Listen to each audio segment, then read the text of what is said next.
ஓர் எருக்கம் பூவே உனக்களிக்கும் போதே மனம் உருகி வரமருளும் பரம்பொருளும் நீயே.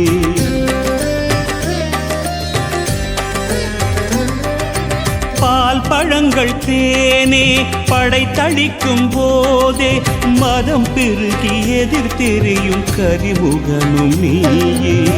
ஒரு பெரும் தத்துவத்தை கூறிய நாயகா அம்மையப்பன் உலகென்று உணர்த்திய வேழவா மறைவேதம் எனவாகும் ஓங்கார பிரணவமே பிரணவமே.